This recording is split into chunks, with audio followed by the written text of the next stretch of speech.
hiatus. I hope every happy. I can't. You see, I've lost my will to talk all of a sudden here. So I hope everybody has had an awesome holiday season with through Christmas and New Year's or Hanukkah, whatever you may celebrate during those seasons.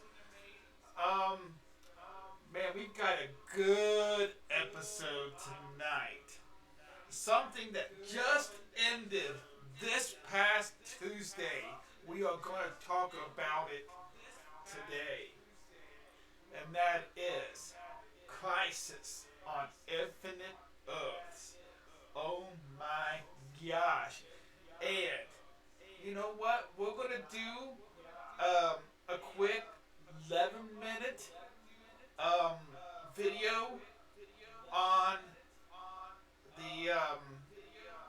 Well, we'll show you the trailer first, and then we're going to go right into showing you an 11-minute interview with the guy that plays the monitor and the anti-monitor.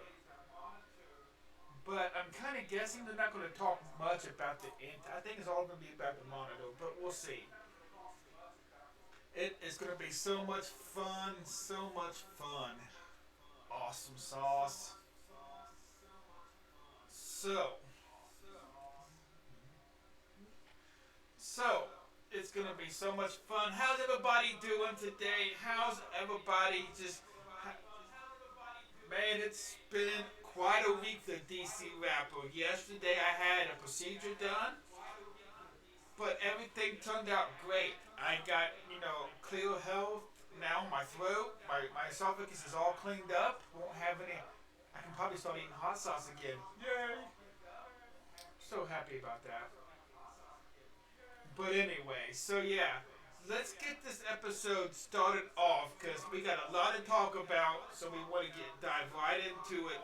So we're gonna show you the trailer, and then I'm gonna bring Patrick right on, and then we have so much to talk about. I don't know if we'll do the 11-minute interview or not. Now that I think about it, because we might try to fit it in at the end because do have a lot to cover here. So let's do this.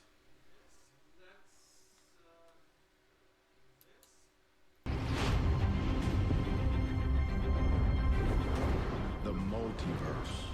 Every existence multiplied by possibility and spread out in infinite measure. Now there is a malevolent force at work, one driven by a singular goal, the destruction of all there is. There's a wave of antimatter sweeping across this universe, destroying everything in its path. I brought you all to Earth 38 because this is where the Monitor wants you to make your stand. Right, so we are going to need a bigger team. You want some help? The entire universe needs you. Across space and time exist 7 heroes who can save the multiverse. I'll find them. You are Clark Kent, right? Bruce? Cage.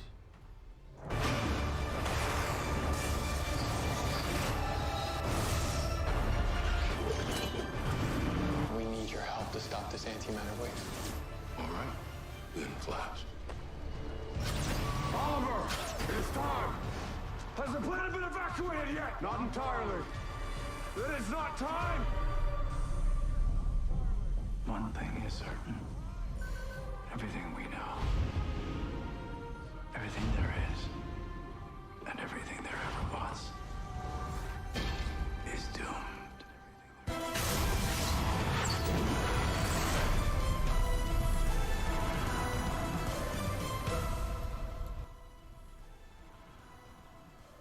Oh my gosh, what a trailer. How we doing, Patrick? Doing good, sir. Thanks for having me back on. Hey, thanks for coming back on. Thanks for wanting to come back on. Holy Of course, it's cow. always a good time. It's always a good. I have put this guy through heck these last few months. It started off being a completely different show, a completely different date. I think I changed the date on him like 3 times. You know, once or happens. It's not life. Life, you can't predict life.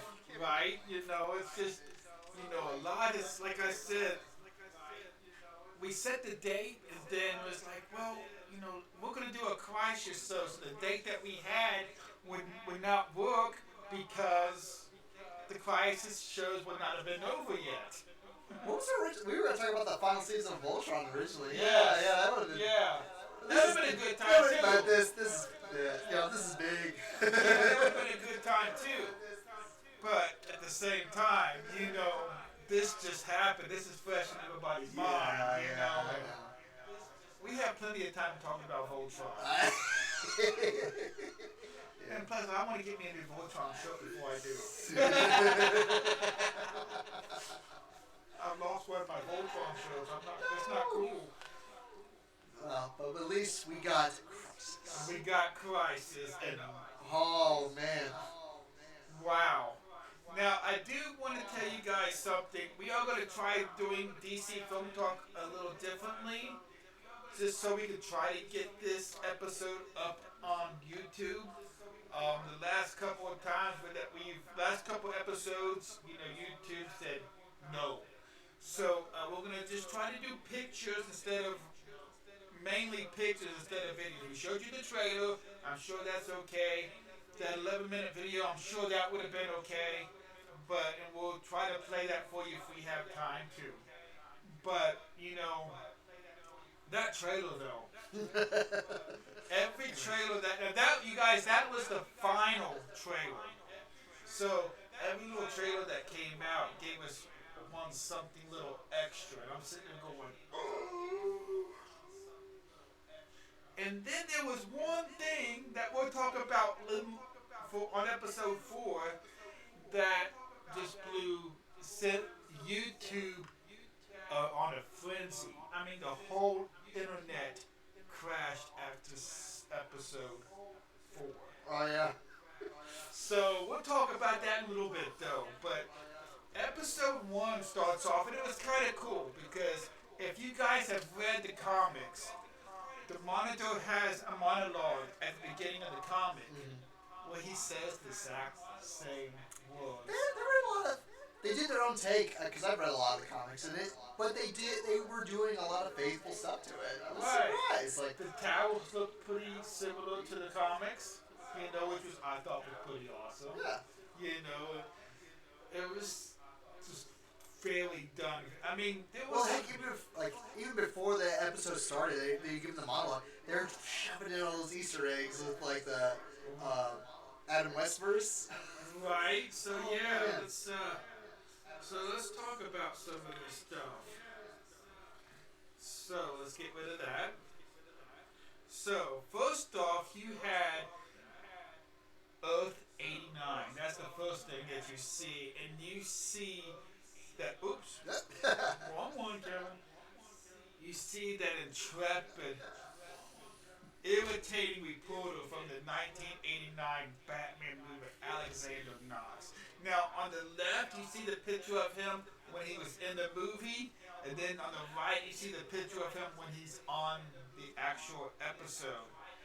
And he says something like, I hope you see this big guy, or something like that, along those lines. I'm going to be paraphrasing a lot here, too, so don't pay no attention to me. There's so much stuff. There's so much stuff to cram in. I'm not going to remember every single line that was said. I apologize, but that's just the way it is. And then, as Patrick was talking about, that, and the cool thing about when they were showing these is that, they would have like the theme music of whatever they were showing the universe from, like playing in the background, but softly.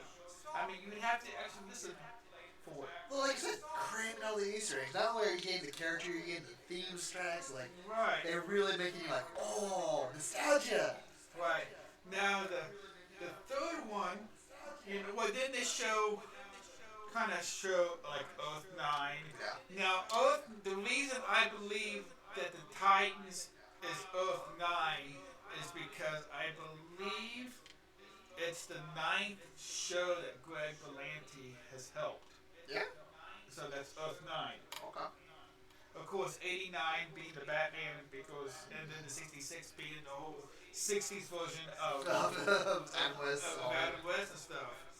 And then we see a little prelude to an other crossover event a couple of years ago, which there was a DC Film Talk 4 in season 2. Uh oh, what happened? I hit a button. Anyway, and that was the Ray on Earth X. So that was pretty good to see. Pretty good? Pretty cool? Pretty good? Cool? Cool? So that was freaking awesome as well.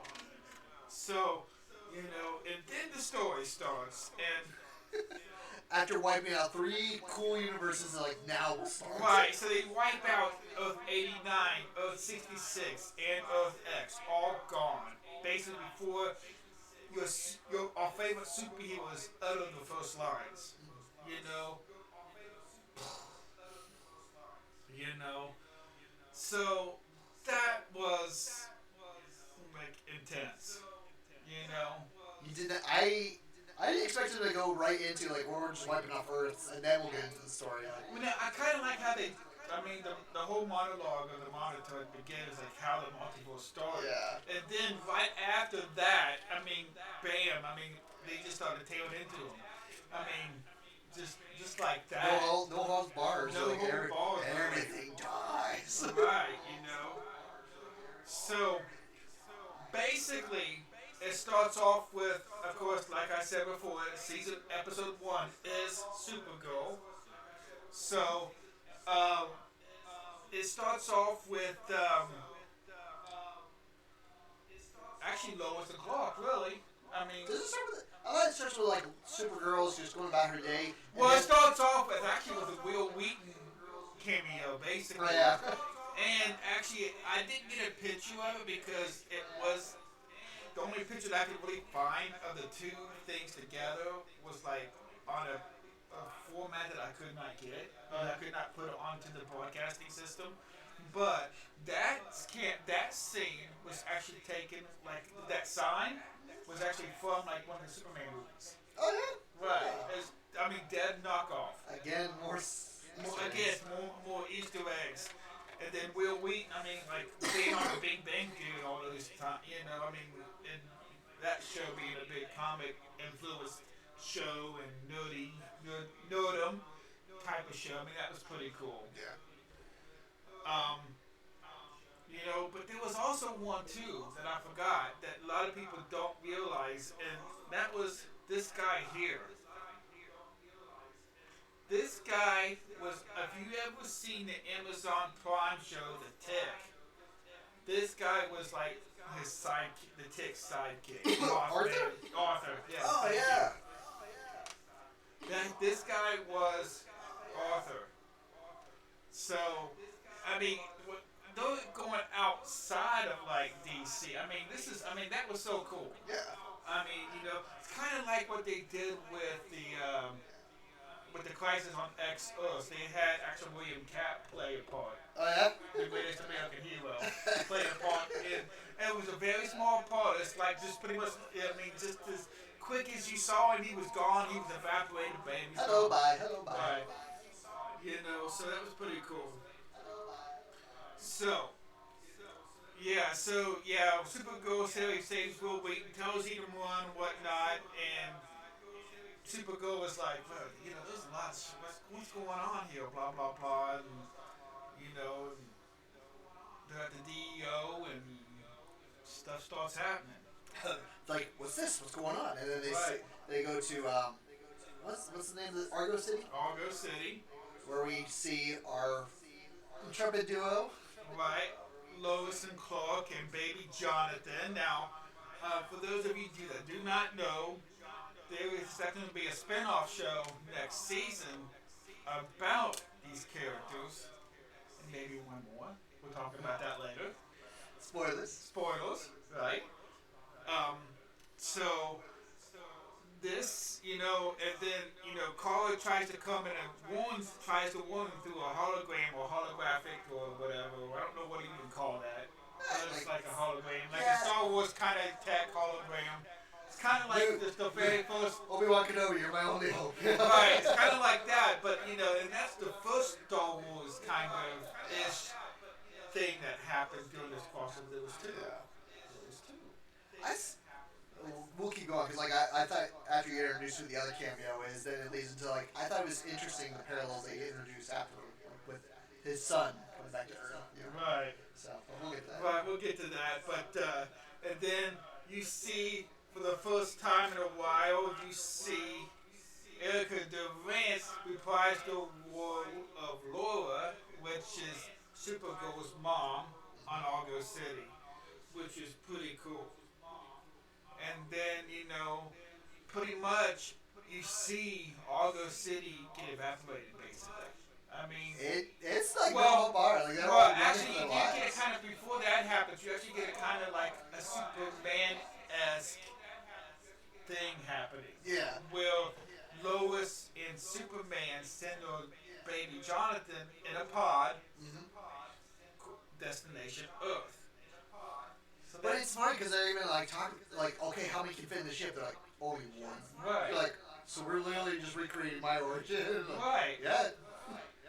So that's kind of cool. It was cool. I was stunned because we hadn't seen the rest of the episode yet, so I'm like, oh, we just straight up killed Superman in one go. Right. Because it's like, wow, they are holding no hold bar. Like we saved Jonathan, but the city's gone, and in a second, Lois, they're all gone. Right. My thought was, is he gonna age rapidly? Like, I was curious about that too.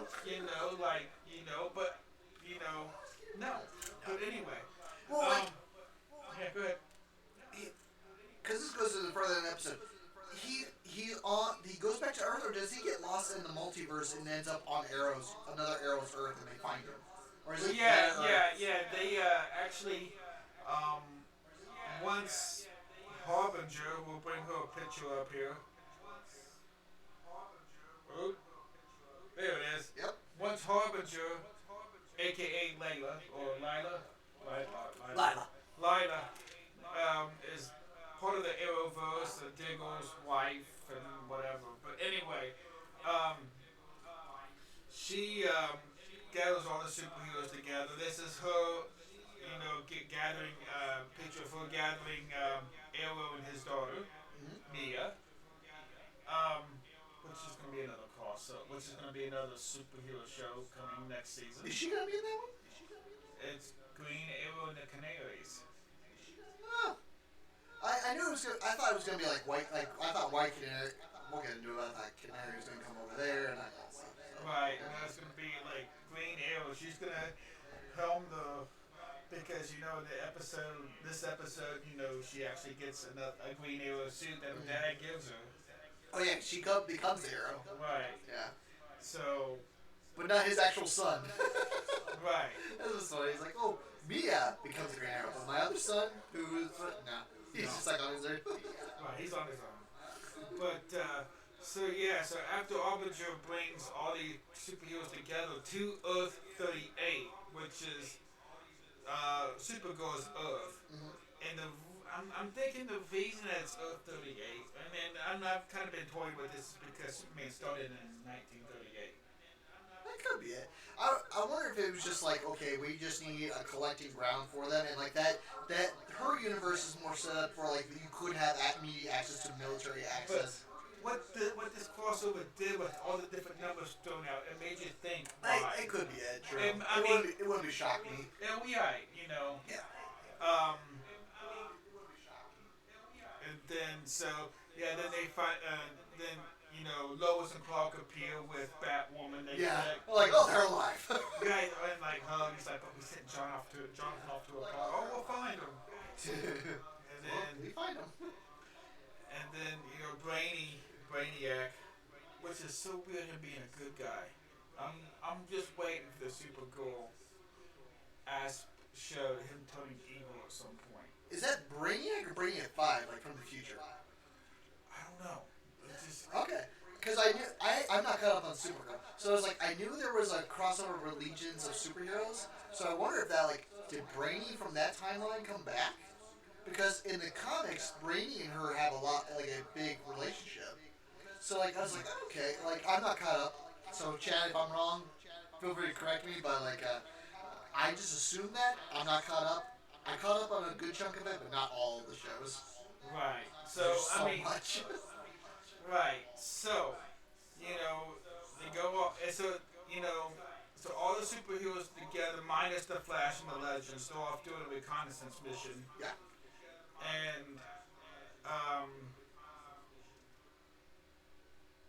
let's see, they there's the Arrow, Superman, Supergirl, Flash.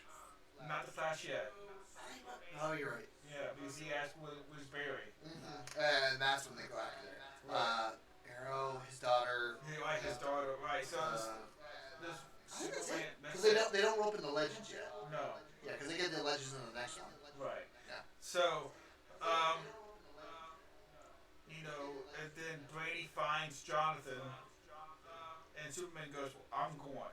Yeah. But then, kind of like you have this kind of fatherly moment between, and Green Arrow and Superman's like, "I'm a father too," blah blah blah blah blah. Sometimes you gotta make the But sacrifice. you gotta stay here. Then Lois goes, "Well, I'll go." And then Sarah was also there. Oh yeah, you're right. That's Sarah was there. Sarah was like, "Well, I'll go," and then Brady's like, "I'm good with kids. I'll go." Really He weird. was funny. I would like to watch more of him. Like he seems like a He fun is character. he is a hoot on Supergirl. If you guys ever watch Supergirl, you like the funny, off camera funny stuff, you would like Brady. He is Well, his comedy is just matter of fact. He's like he's speaking very logically. But it's like you don't do that in life. Like you don't Right. act. It's like, oh, well, of course you just changed the baby. Then you did good on the day. Like, no, there's more to that, dude. There's more. Yeah, it's like there was a line or the two that's like, he said something like when Supergirl's like, I was just gonna call it this. He goes, well yeah, that works too. Yeah. I can't remember exactly what was said, but it was so funny. We're still going for like because like this one we've set up like that whole episode was like we started off with death and destruction, but they're still like okay we're still hopeful here. There's like Right. we haven't lost our hope. We're just gonna go on a mission. We're gonna save this because we haven't been told yet that the multiverse is breaking down. We just like Right. okay we see this wave coming. Can we stop it? Can we reverse it? Right. That's And then all of a sudden you see, the Flash, and the Flash appear along with somebody else. did you go get no Batwoman shows up near the end. No, Batwoman showed up. Batwoman was also in the table when the Hobbies. Oh, that's right. Whenever You're right. whenever she was like getting ready to, I don't know if you ever watched the Batwoman show or not. No, but I know like she's trying to be like I don't part of teams. They're like, no, you're part of this team. But she was like, she was interrogating somebody. Oh yeah. She was trying to find. Alice. Alice, which is her sister. Yeah. Okay, and her sister was actually a bad guy. But anyway, it's really weird. She's got a unique origin compared to most. Like just like Batman's born out of tragedy. Like Batwoman's born out of tragedy. The fact that her family was gunned down. Now I don't know if this is accurate to the show, but like I know in comics, her father ends up training her to be a bit like a super soldier and stuff. Something And then like that. they both assumed that her sister was dead, but she was actually alive. And like you said, she becomes a villain because the people who killed her whole family, like, no, we kidnapped her and then like brainwashed Well, her. okay, so in the show, she actually her mom and her supposedly died in a car accident, Oh, okay. and they never found the body. Blah blah blah. So there was still hope. Blah blah blah. But it had been years. Blah blah blah. So I'm surprised they're tapping into that. I figured that'd be like a season 2, like, oh, my sister. right. No, very first episode. Bam. Okay. Okay. I did watch the very first episode. So, so you have Lois and Sarah and Brady going off to the year 2046 on Earth 16 to go find Jonathan. And then, Run into old Oliver. run into old Oliver. Gosh, man, he looked old. Well, that's the joy of cosmetics, you know? Right, just like, wow. And there was a kind of like a small fight between him and Sarah. Then he finally figures out it was Sarah. They kind of have a moment, and but back on Earth 38, while this is going on, you know, Alex Danvers, Supergirl's foster sister, is the head of DEO and trying to figure all this stuff out and trying to get everything coordinated. And is talking with the president and getting everything coordinated with him and whatnot. And it was like, well, okay, so we coordinated this escape, but how are we going to do it? And then John Jones, aka the Martian Manhunter, Shows up like, what's up? he's like, well, well maybe this we need to, somebody to build this thing. And it's like, well, he can do it. He's like, well, Lena can, which is Lena Luthor, which is Lex Luthor's sister. And he's like, no, they've had a kind of a rift. They've kind of had like a falling out Yeah. on season 5 of Supergirl leading up to this. And for those of you that don't know. So, yeah, but then you see, her going to Lena, and Lena's like, well, just because I don't like you doesn't mean I'm not going to help, blah, blah, blah. Everyone's So, coming together. yeah, this is the picture of them, trying to build this thing, and, Alice kind of saves her from a crumbling piece of the building, and, We're sparking the romance again. I don't know. yeah. Not like they were trying to force it again. Like, oh, okay. Right, it's like, just because they were blah, blah, blah, it just doesn't mean we're friends. Yeah. That old line, you knew what was coming. Yeah. But, yeah. Because as I understand at this point, because like I didn't know this, so like Lex Luthor is dead, so she's like the next smartest person on the planet. Right. Yeah, until we find out later. La la la la. Yeah, but she's supposed to be the smartest person, so they work with her. Right, they work with her and they get this thing built up, and then in the meantime, these towers come up, and it's like they're going to try to go after these towers. But then that's when That's when Barry shows up. No. Leave him alone. These are a good thing, and then so you see a big old fight inside the tower with the shadow demons and the Arrow, the Flash, Supergirl, Superman, Mia. She's kind of the Green Arrow now, but not. But Oh yeah, she doesn't get her costume yet. She gets it in the next one. no, she got a costume. She got that one? Okay. Yeah. Yeah. So, then there's a big old fight on the top of this tower. And this is a picture right before the fight. The picture of the actual fighting itself was too small. I tried to blow it up. It was too granulated. So this is the picture we got. It's still pretty fun though. Right. It's an awesome fight scene, and basically, again, big spoiler alert here, you guys. At the end of the fight, well, Oliver, He goes down fighting. basically, and pretty much this is how the episode 1 ends.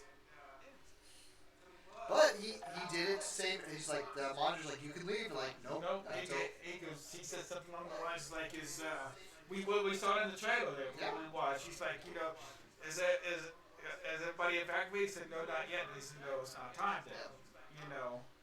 Which is really cool. But, and that takes us to, what, the next night? Yeah. The fault because they go right back to what Earth do they jump to next? Because Earth 38, like they evacuate the planet and they go to another Earth. Where they go to, they take everybody's inhabitants and they go to all the inhabitants and go to Earth 1. Oh, they go to Earth Prime. Okay. Because they are talking about how Earth 1 is going to be the very last. The last Earth destroyed. Well, hello there. Well, hi Liz, how you doing? Thank you so much for liking the stream. I really do appreciate that. That's so awesome. Thank you so much for coming by. We are talking Crisis on Infinite Earth's crossover event with my good buddy Patrick Poteeet. We are both comic book nerds. So you think I'm a big nerd talking about all of this? Oh, okay.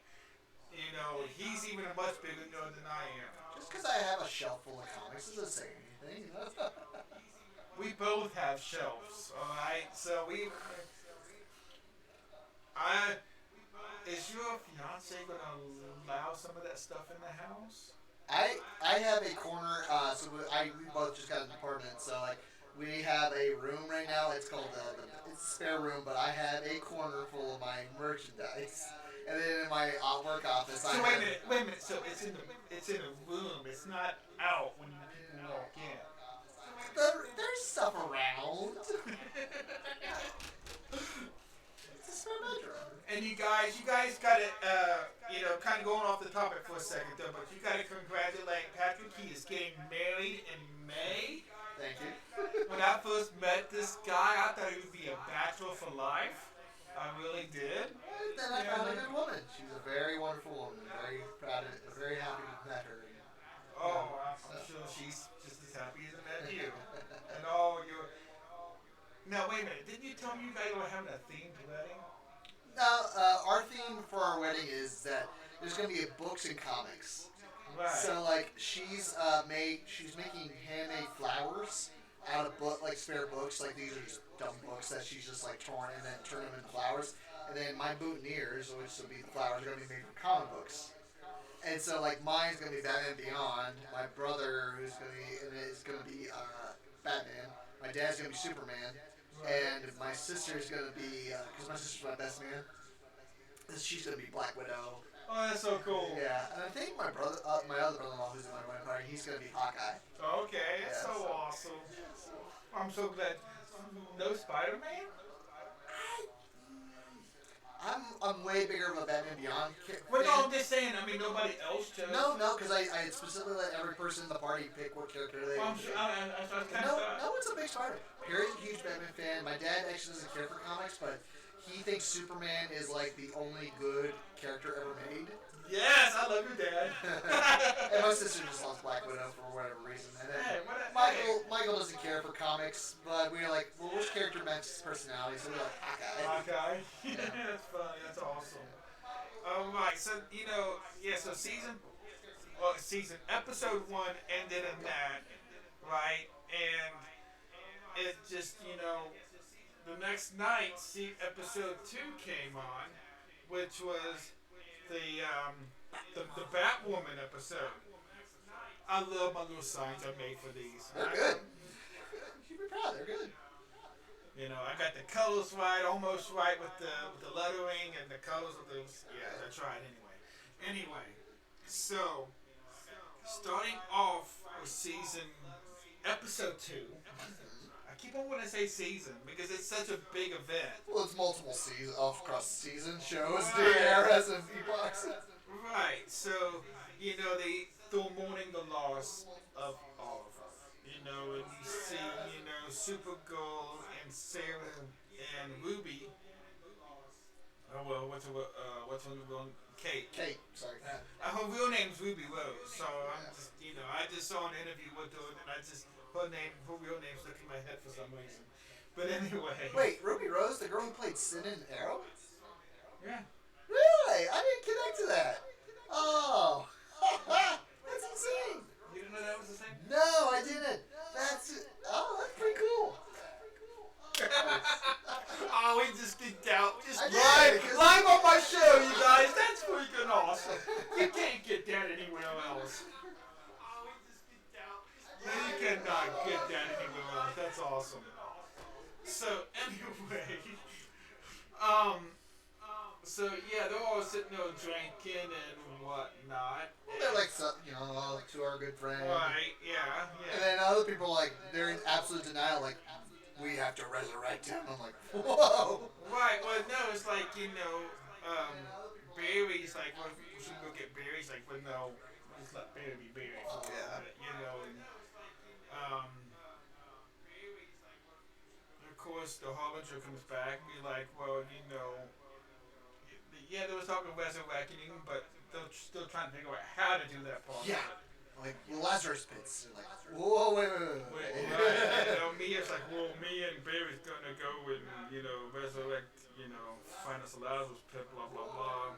But I can believe because like originally when I started watching, I'm like, why? They all know the consequence of using the Lazarus pit.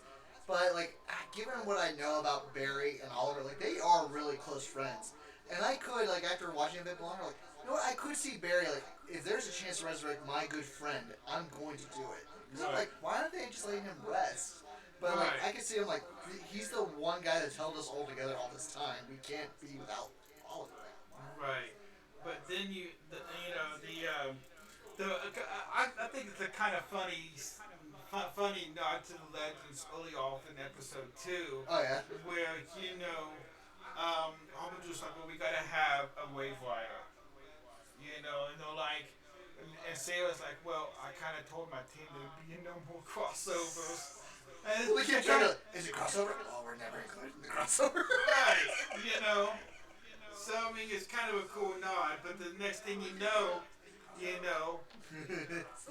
we see Heatwave and Captain Cold's voice as the voice of the Wave Rider now.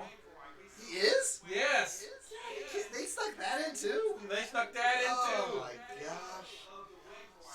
You didn't recognize that voice? No, I didn't. I was like, oh, what? I thought it was funny they were being playful with each other. It was like, okay, I guess Mick always like is. When he finds a character he banters with, he banters hard with them. But that makes way more sense now.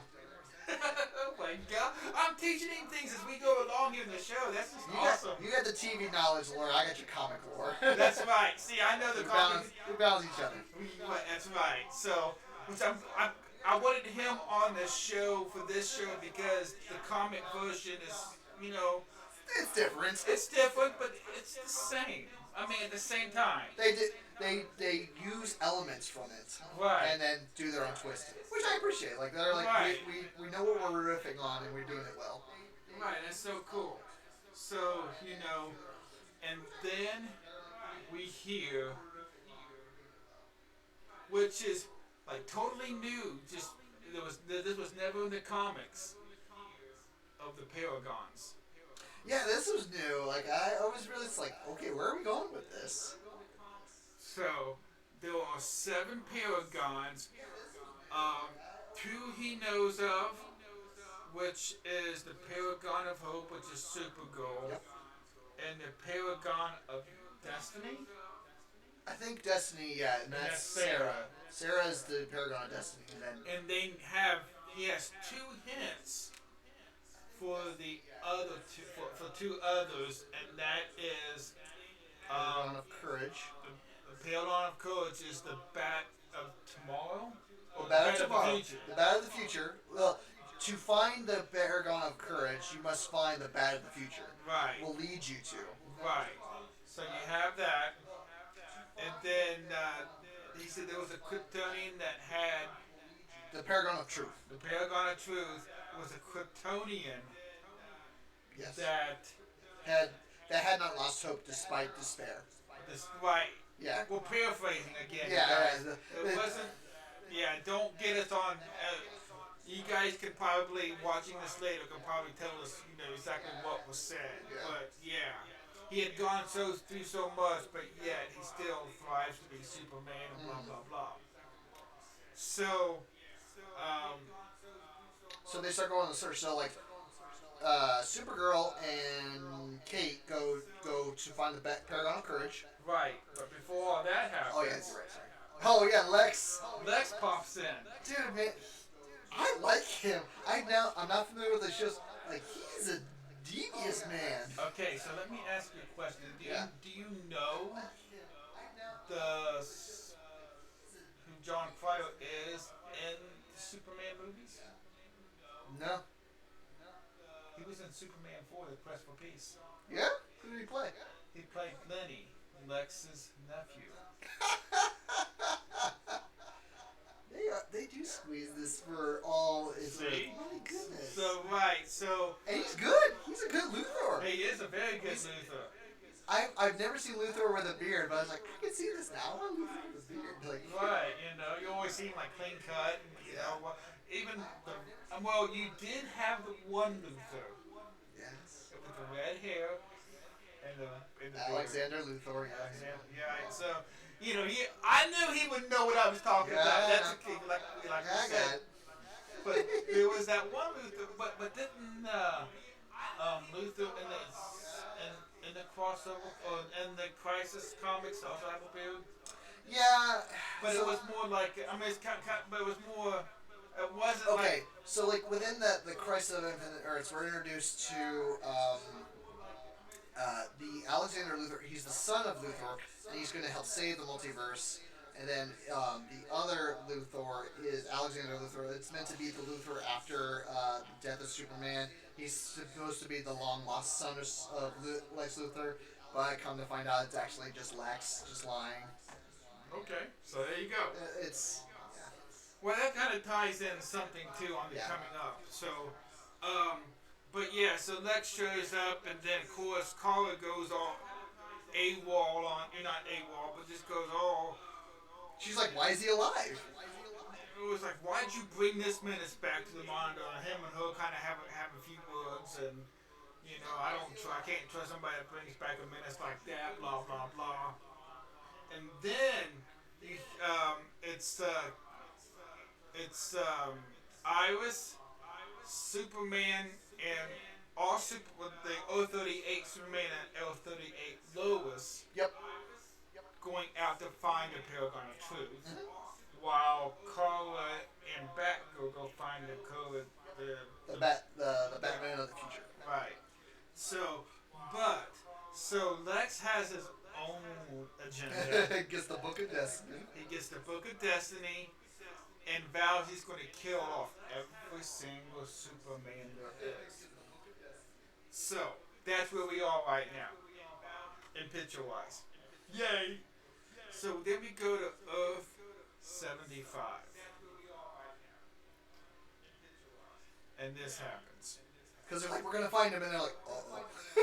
So Earth 75 is a nod to the death of Superman comic number 75. Where he fights Doomsday to Where he the fights death. Doomsday to the death. Now, I've had a lot of people come up to me and ask me, who is this Superman? I'm gonna say, and I'm not gonna. I don't know this for sure because it's not Tyler Hoechlin, and it's not any of the other Supermans that we've seen. So I'm thinking maybe it's one of the Superboys from the Superboys TV shows. I'm just saying because he did have that This specific scene is only like 2 seconds. They're like, boop. right, but I'm just saying I'm thinking this Superman that is dead, the body the actor playing it I'm thinking is like what the super I don't know I could be wrong. We can find out in a few months. Right, it kind of we could find out probably later on, but I don't know. Yeah. It's an uncredited kind of deal, so I don't know. But this is a huge threat because, like, okay, now we got Paragons that could be killed off. Like, so the stakes are high right now. So while all of that is going on, Constantine. And Mia and Grant, or Mia Mia and Flash. Flash, yes, thank you. Well, I'm gonna see it. Alright, so Mia and Barry, go out and Sarah try to find the Lazarus pit where they go to Constantine, or how do you actually pronounce it? It's not Constantine. Well, they joke about it because, like, Constantine or Constantine. Constantine is the Americanized version. Okay. That Constantine is. So I'm not saying it wrong then. It's either way.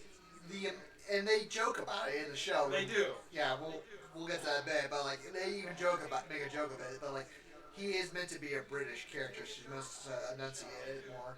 Right. So. Constantine. Yeah. He finds the Lazarus pit. Well. Oh wait, no, sorry. Yeah, you're right. Sorry. But they have to go to they go to a different universe to find it, right? Mm-hmm. And then they find it. They resurrect him somewhat. Who did they run into? But not before they run into right. I knew there was another because like I was like, oh yeah, there was another person they ran into. So not before they run into Jonah Hex. Now, explain to us who Jonah Hex is. Jonah Hex comes. He's actually a old. Because you didn't know about Pariah. You asked me about Pariah earlier, and I don't know too much about Jonah Hex. Jonah is from the way back, like not like distant back, but like he's an older character from the comics. He every time his comic comes back, he's set in like the early times of the westerns. He doesn't live in the current continuity. He's from past, but he generally has adventures around Gotham City. Like he helps to develop the western fields of like all the places where all the future superheroes will come to live. Oh, okay. So like his whole thing is that he's just Is he a good guy? anti-hero. Kind of So- Deadpool. I would call him a Deadpool character. Well, I mean, just Yeah, that mentality. yeah. So like he's a bounty hunter. He will do anything for his own interests. Because he's a disgraced Civil War warrior. Because he's on the side of the Separatists. So like so he's automatically treated as like a racist. Like he's actually not a racist. He just spawned on the other side because he fought for the South. He's like, I lived here, I grew up here, I fight for my country, for the people I know. Okay, So, I gotcha. so people are like, yes, he has morals, but like he'll kill somebody just because like, hey, $10, I'll get $10 out of this. Wow. Okay. So Yeah. So they see Mia and Sarah fight with this guy, and Sarah gives him the infamous scar. It's like you were gonna get this one day anyways. Right. I thought it was funny. Right. So then they come back with the body of Oliver and throw him in the Lazarus pit. And they kind of make it. When they kind of make a thing, I was like, oh man, this is taking too long, blah blah blah. And he's like, oh yeah, it's taking too long. And all of a sudden, Barry goes, yeah, it's taking boom, and he just like shoots up out of the Lazarus pit. And Rex house. Wrecks the house, man. And he's like, Dad, and then it's like, No. he finally calms down. I No, guess. they trick him. They're traking, that's Yeah, right. he doesn't calm down. They trick him. They're traking. They can't take him out. That wasn't all of it, that was just his body. Yeah. Like none of them could take him out. They're like, we just gotta trick this dude because he's Right. gonna kill us. So that's what happens there. And then while all of that is going on, can somebody save me? I mean, That was a great scene. Tom Welling never wanted to wear the suit ever. I mean, while he was doing the Smallville show, that was his thing. He did not want to wear the Superman suit. No, that was his. Yeah. So this scene was kind of a nod to that. It's still well done. Like Lex comes in to kill him. It's like he did the other Superman, and he's like, "You all," he goes, "You're not Lex. You're not the president. I didn't know the president was in town. Right. Which means the Michael Rosenbaum character Lex is the president. Which they kind of nodded to the season, the last season of Smallville. Yeah. But it's but he goes, "You're not Lex." He goes, "We're not to let you go." Blah blah blah. And he's like, I'm gonna kill. And at the same time, he's like getting out. You can see him reaching for that. And he's just smiling like a little kid this way, like, I'm gonna kill you. And he's like, and he just like chucks it. He's like, but I love, Lex's like face. He goes, "Let's quit tonight." He goes, Yeah. which doesn't affect me since I gave up my powers. he's like, you did what? And he could. I love it because it's the classic Lex. He cannot comprehend a Superman that would give up all his power. Right? He goes, "But you were God. You could fly. You could do this. You could see through And then walls." breaks the toy. He just goes, no. He's like, some things are worth it. So that some things are worth more than superpowers, something along those lines. And That's a great scene. oh my gosh, it was so freaking awesome. Because he goes to punch him when he's got his back turned. He just turns around, grabs it one-handed. It's like, I may be weak, but I'm not so still stronger than you. Right. Oh, that was so good. But it kind of like before all that happened, it's kind of cool when before Lex appeared and whatnot. All Clark Kent and all Lois Lane. It's like when he first appeared, it's like, was that him? It's like, well, if it's not, then it's the Brawny. It's Kind of fun. it was a good It was joke. a good joke. And he's like, but then Clark Kent, our Clark Kent was like, well, I could do that with one hand. Yeah. So you knew something that was kind of, Yeah. it's like, and then it's like, and then I started talking, and then all of a sudden, Lois goes, "That's gonna kill you!" And then poof. And then it was like, well, what's the president doing in town? Well, I didn't know the president was in town. And then it's like, and then they were gone. Yeah. And then this scene that we was just talking about came up. And then it just ends like it was. I thought it was a great way to like. Not only do we get to see this closure of his character, but then we find out like what's his future like. He has 2 daughters. Right. He's Which is the married. comics, right? I mean, there was a comic. There's multiple multiverses. So like Right. so like this one I want to say is based on the future of. It's by Alan Moore. It's the last day of Superman. Okay. And basically, you see, like, it's his last day as the Golden Age Superman, and you see him give up his powers because he just wanted to live a retired life with Lois, and you see he has a kid. And that one, it's a boy, but, like, this one, I want to say it's based on, there's another story where a kid is born to a world where he knows about Superman, and so he's actually, his name is Clark Kent, because his parents thought it'd be funny. And he actually ends up getting superpowers, and in that story, he actually gets 2 daughters who both become Supergirls. Oh, okay. So like you just pick the multiverse and you'll find You'll find something. you'll find there's always something. I keep my headphones, sorry. It's fine. Don't worry about it. But then, so the next thing that we see, oh my gosh.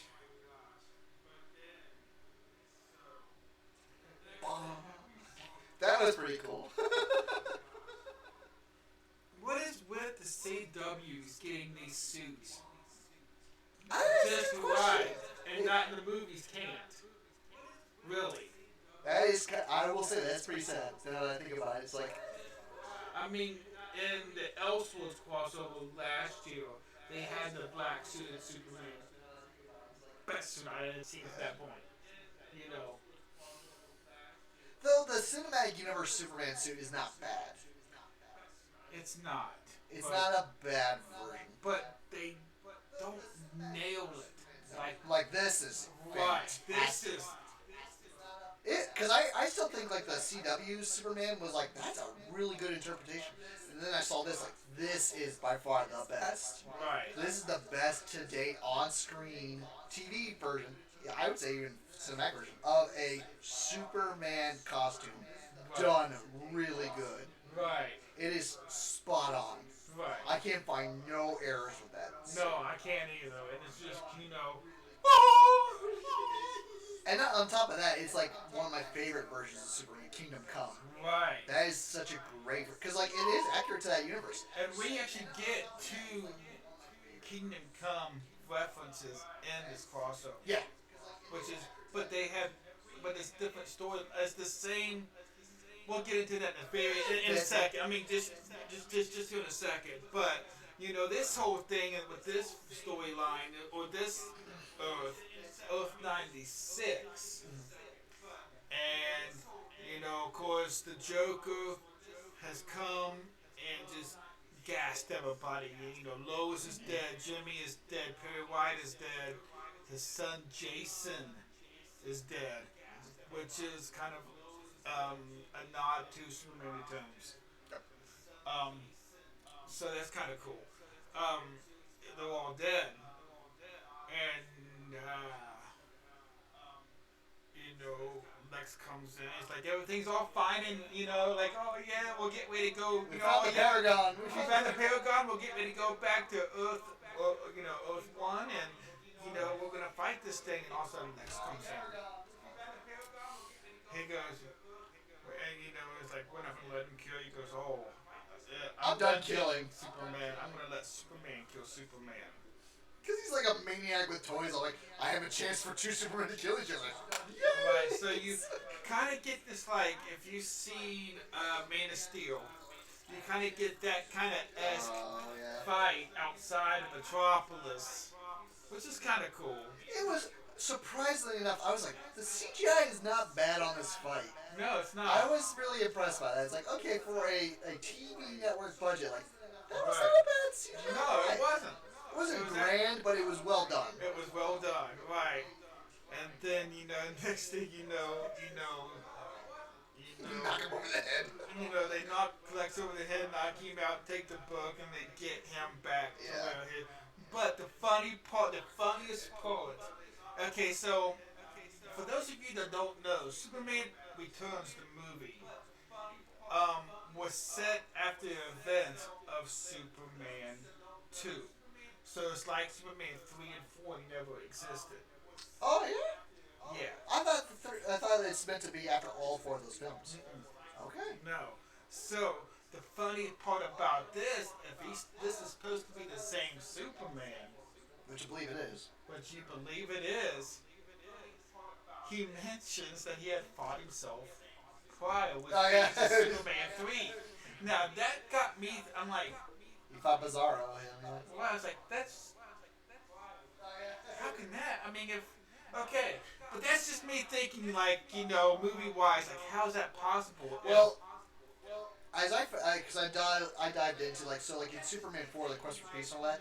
Right. So the story started off with like he creates that clone of him, which is Nuclear Man. But in a deleted scene of the movie, they actually create a Bizarro Superman that he fights off of him, and like that's meant to be a whole scene in the movie. That like this Superman that's supposed to be somewhat like him with a reverse death and everything has all the same powers, but like Superman owns him in like a minute. But like they're like, yeah, this will lose it. But it's funny because like it's they consider that part of the film canon according to the director and all that. And, like even though it's not directly in the film, they're like we still treated it as like part of the story. Right. So I was like, oh, okay. That's pretty cool. So yeah. So while and then we hear a voice. Well, on Oath 99 now with Kate and Cora, and they come up to this house, big old mansion, knock on the door.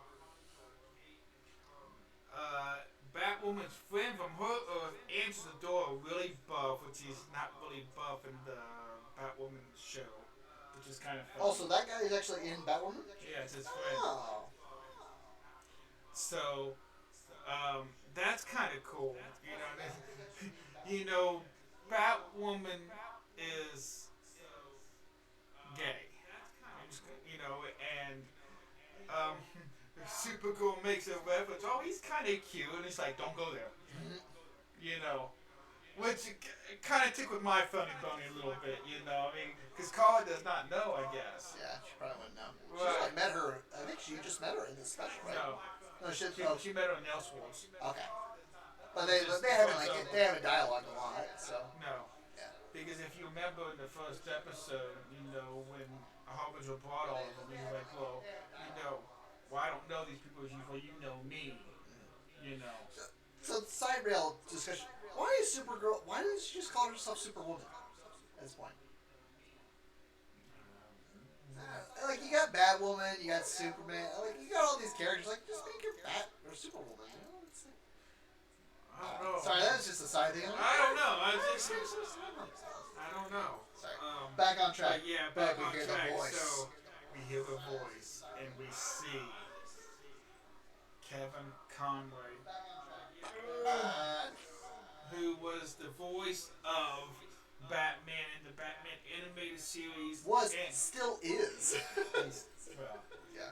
and in most of the Batman Arkham Knight games, Yes. Batman Arkham series video games by Rocksteady.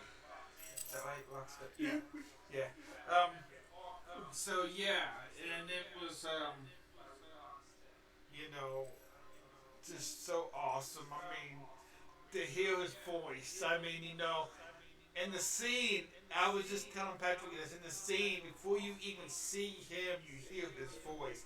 And it's like, whoa, I'm like, it's Batman! You get chills going down your spine, and it's like, yeah. Well, it's so funny because this voice is so iconic. So, like, one of my favorite stories with Kevin Conroy was he was doing a fundraiser dinner, and they were all like having this thing, and he wasn't there as a celebrity. He was just there helping.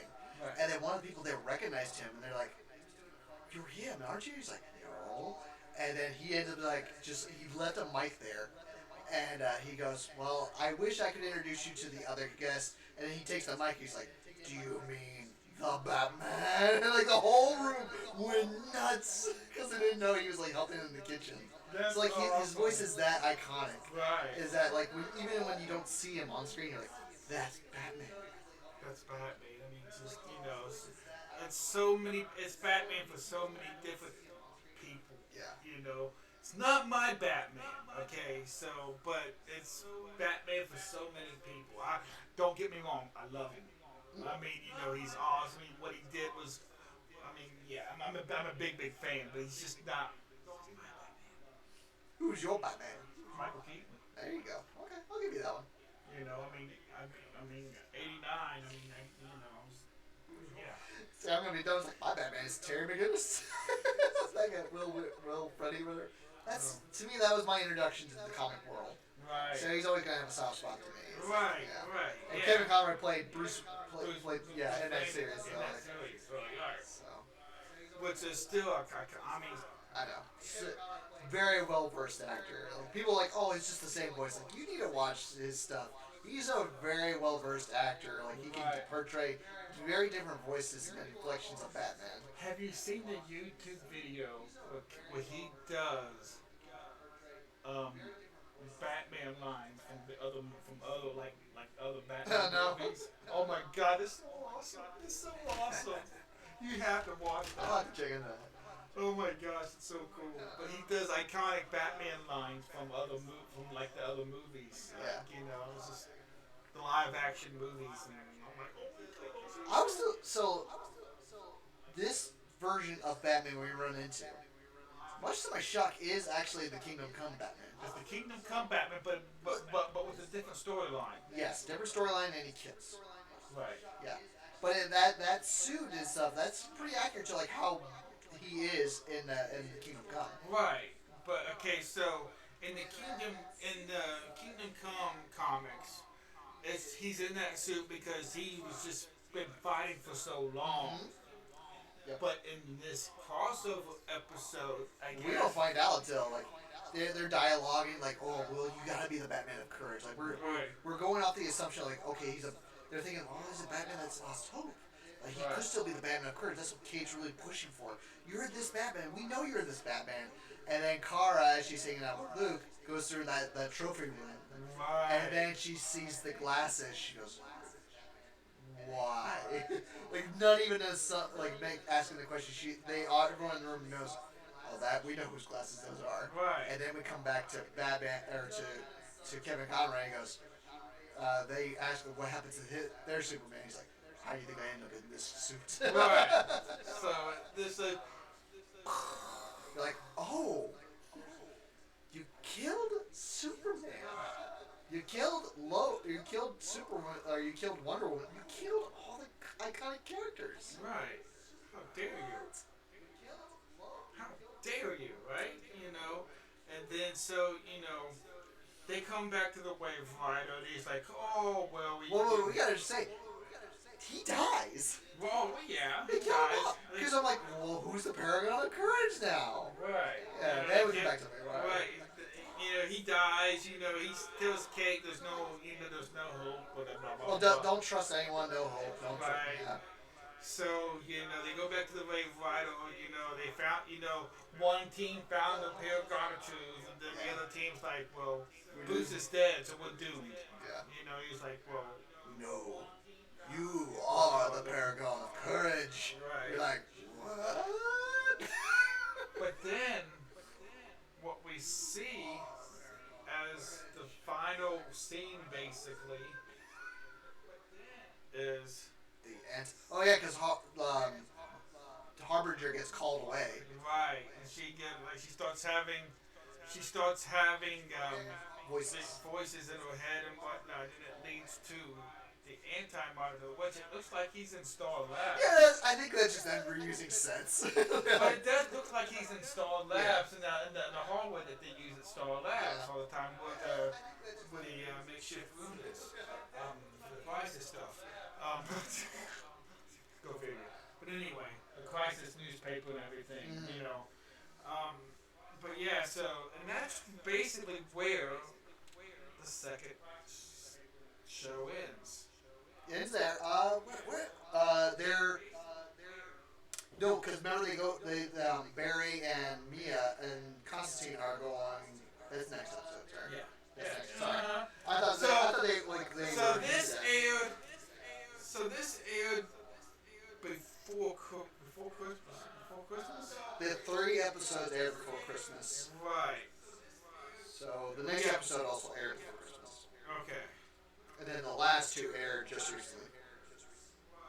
Right. That's what it Yeah. was. Okay.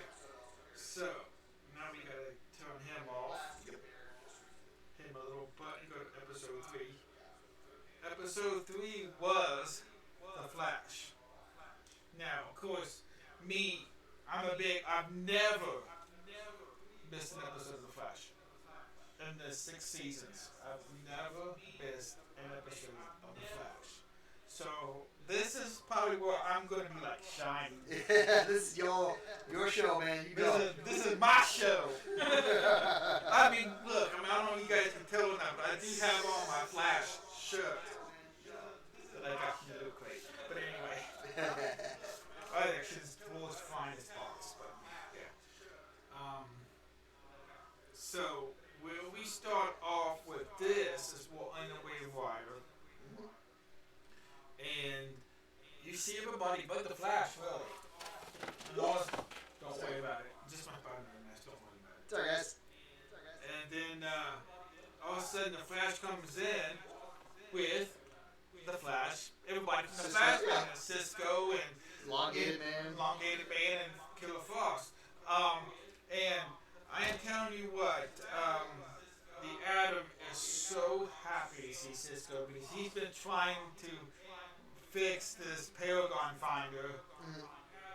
And, you know, he's like, oh, we need you, I need you. Oh, Ray Palmer. I'm like, wait, I don't know who. Yeah, Ray Palmer, sorry. I'm forgetting characters. Like, oh yeah, Ray Palmer. Right. So. And then, you know, it's like, so it's that all that's going on, and, you know, and then, so, it's, they get it fixed, and they come to find out that the Martian Manhunter is the Paragon Of honor. Of honor. The Flash is the Paragon of love. Ryan Choi is the Paragon of Humanity. Right, but there's one other one, right? Yes, there is. Who was it? Sarah, Kara, Kate, Superman, Choi. There's 6. There's a 7th one. Oh no, Flash. That's all. Flash, okay. Yeah, that's Okay, all. so, That's all. yeah, so it was like, well, you know, who is this guy? You know, he's like blah blah blah blah. Do you actually know who he is? Because I know him. He's the Atom. Oh yeah. But has he showed up in any of the shows? No, Okay. but I knew the name. You did know that. Okay. Because I was wondering, like, how many people actually know Ryan Choi? Because like he's like the predominant Atom in comics right now. Right. Yeah. So now I don't know if you know this, but there are talks that Brandon Routh is leaving. No, he is leaving at the end of the season. He is leaving the end of the season, so this kind of like falls in perfectly with a whole Atom comic leading into Choi. Yep. Is it Ryan Choi? Ryan Choi. Ryan Choi. All I can remember was Choi part. I was like, that's Atom. You know, I'm like, Yeah. you know, I thought it was really. I wasn't drooling, but I was like, oh, I figure. I thought that for me what was cool. This is the comic book near me. I forget how they do it, but they make a mention of Gail Simone, his comic creator, and when they're introducing him. I thought it was really cool. Yeah, they do, don't they? Yeah, so like they pay homage to Gail Simone, which I think that's kind of cool to like, hey, let's give respect to the comic creators. I'm like, you know what? kudos. That's For awesome. recognizing and giving them a. Because even like there's at the final episode, there's another comic creator that I'll mention. Yes, oh yes. It's almost a Stan Lee as kind of He cameo. is he is a big comic name, not as big as Stan Lee, but we'll get But to I him. mean, but I mean, in in the tune of the crisis of Infinite Earths, it Yep. is a Stan Lee esque Yes. cameo. Of DC. Right. Yep. So, but anyway, so we see Troy and we meet uh, blah, blah, blah, Ryan Troy, and he's like he all geeks out of the Oh, way. the superhero. I was like, oh, whoa, you guys are real. Well, he geeks out of the way, Paul remote because Yeah. the scientist. I'll get your papers, which is kind of like he saw that line coming. It's like, oh, please don't screw it up. Just Yeah. don't, it flew okay. I enjoyed him. I was surprised how much I enjoyed his character. Right. Yeah. I don't know if I like him better with the beard or not. That was kind of. I like him with the beard. Did you? I liked him with the beard. Because, like, one that can be. We'll get to that one. Right. Okay. So after that, Lucifer! we visit Earth 666, and they are trying to get. They've got, they resurrected Oliver, but now they're just trying to find his soul, and they need Lucifer's help to try to find this. I guess find a way there. I guess. Yeah. And so he gives him this card, and he says, like, once this card, disappears, once the picture of this card disappears, then you're out of luck. If you're stuck, you're stuck. Yeah. So, they end up going to Purgatory. Wait, is this. At this point, Diggle's with them? Right. Yeah, Diggle's with him right out on 666. Because, like, when they start to go, him, Diggle, Mia, and Diggle's, like, really torn up about the fact that he was there for Oliver's death. Right, He was crushed by that. right. And you see, they find Oliver's soul, basically. And, he's kind of like out of it until, it's like, they bring him back. Yeah, hey, it's us, hey, brother, hey, dad, and, all of that. And then all of a sudden, Jim Corrigan shows up. And Like,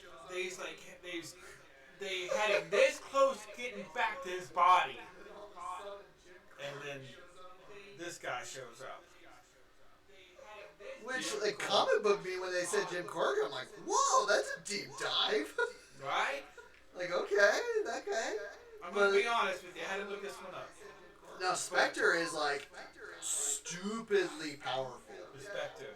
Oh, my Yeah. word, he is. Thanos couldn't even stand up to Spectre. He's that powerful. Right. So, he's like, well, you gotta become perspective, blah, blah, blah. So, meantime, while all of this is going on, Pariah. Now, Pariah is a being that is in constant, he's under constant abuse, meaning that he has to pay for his sins by watching everybody on every Earth die. That's who Pariah basically is in the comics. But they had to do this in a way that kind of formed to the Arrowverse, which is, he was Nash Wells, which he was kind of like an Indiana Jones kind of character. And he was looking for, the Monitor and trying to figure out why, destroy and blah, blah, blah. Yep. And in return, he frees the Anti-Monitor and turns into Pariah, and this is, he's, yeah. So, by this time, also, the Monitor has also giving Cisco his Vibe powers back. That was shock. I didn't realize he lost his powers, but, like, that's gotta be pretty crushing for Cisco. Like, I didn't want this back, and he's like, no, you have a role to play. Right. Yeah, pretty much in the last season of, or the before season five ended, he pretty much gave up his powers, and was no longer, five, and so that was, I kind of like this, they kind of made a joke about it, as he was walking down what you see there, Yeah. the picture, Killer Frost is like, glad to have you back, Friday. He just gives her a look. Yeah. I mean, I kind of laughed about that. But so the reason for Vibe, he said the Yeah, monitor said that he was not a paragon, but he had a role to play. And that role basically is what this picture is almost. You Yep. see the kind of the hair of Killer Frost there. What you don't see is Cisco on the other Cisco side. on the other side. But he basically, okay, so Pariah does not have any of Nash's memories, but they're still locked in his head. Um, so that's what Pariah is basically saying right now in this picture. It's like, I don't know how many memories, I don't know what or how I unlocked it, but you can vibe me and find out. Oh yeah. Right. Yeah. So that's basically what happens here. And by this time, Bailey's there, so it's Pariah, it's Vibe, it's Killer Frost, and the Flash. And next thing you know, they're inside, and you see this: the John Wesley Ship 1990 season of the Flash. Now we've seen him before in Elseworlds. It's the same one from Elseworlds. Yes, same Yeah. one from the Elseworlds. Same one from the 90s. Like, I mean, yeah. He also played Bailey's dad in this CW verse. He played Jay Garrick. He played Jay Garrick. And he's also played another version as like a scientist. Like, it wasn't Jay Garrick and it wasn't. But anyway, we're getting off topic there. But anyway, geeking out because I watched the show like live back in the 1990. I mean, that was like to me. Um, and Brian disappears for a little bit. For a Yeah, second. for like a hot second, he's like, "I'm here," and then Well, he's see, just gone. okay, so here's what happens. So they save the Flash. The Flash is on pretty much the cosmic Oh, treadmill. he left to go get someone. That's right. That's right. Right. But yeah, so vibes him off the treadmill. It's like, well, you gotta put me back on. You gotta put me back on. Basically, if the treadmill stops, then this whole thing goes up in flames and bad news happens. Yeah. So right after that, Pariah leaves and comes back with bum bum bum bum Black Lightning.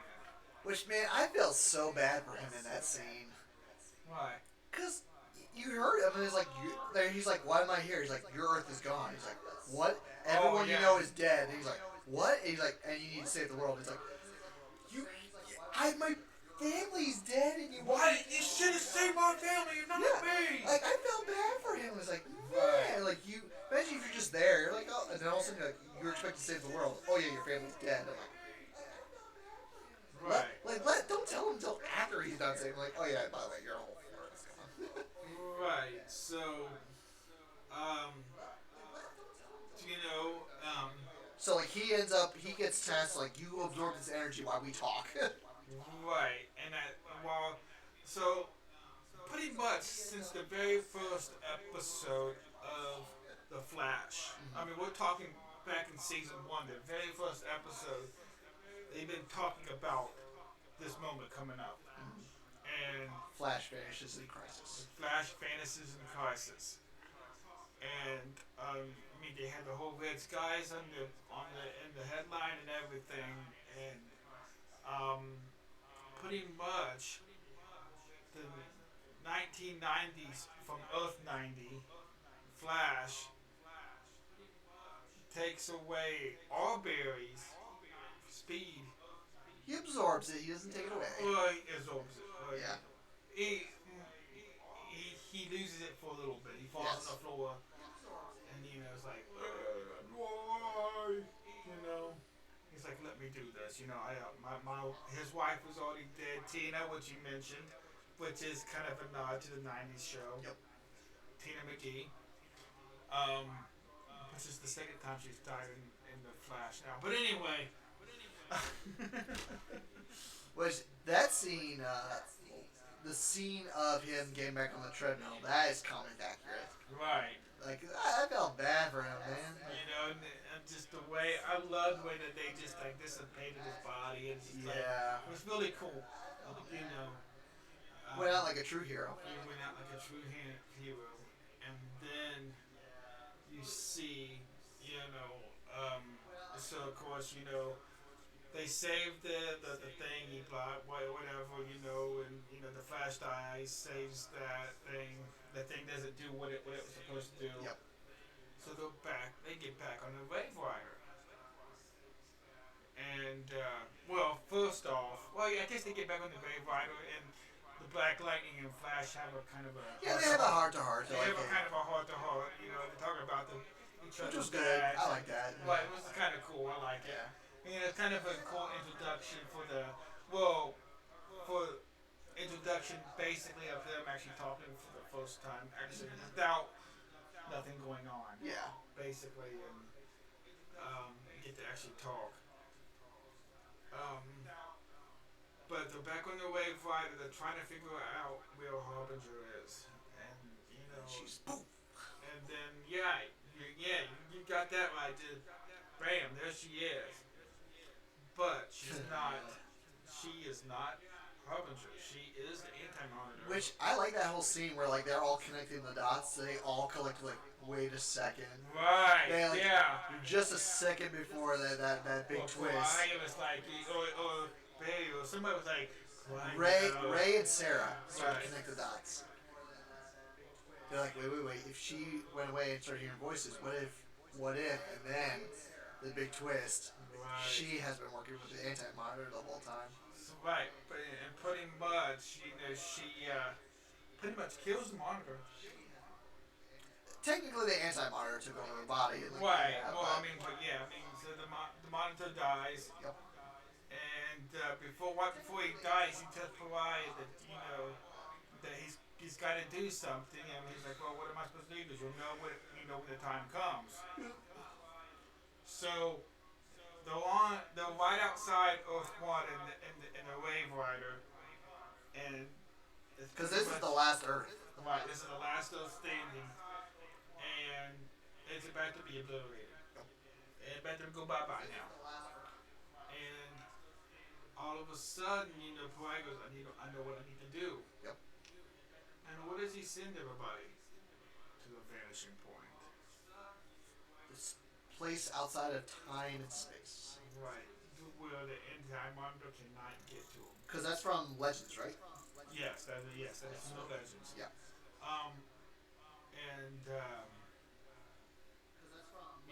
I don't even have any pictures of this because I wanted to say this for you guys, but basically what happens is all the Paragons are sent there. So you have Supergirl, Flash, Batwoman, Troy. Superman. Yeah, all of them. Yep. And Manhunter. Yep. There we go. I couldn't think of the other one. We have problems like that, don't we? Anyway. But all of a sudden Superman's like, I don't feel good. Something's not right. He's got a tummy ache. He's got a tummy ache, and all of a sudden he disappears in Lex Luthor. And that's where season or episode 3 ends. And then they take like a month hiatus. They make us wait to after the new year. The last 2 episodes did not air until this past Tuesday, the 14th.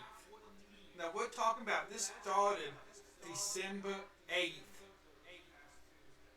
Alright, and went from December 8th, 9th, and 10th. So basically almost exactly a whole month without not knowing what was happening. I was going crazy.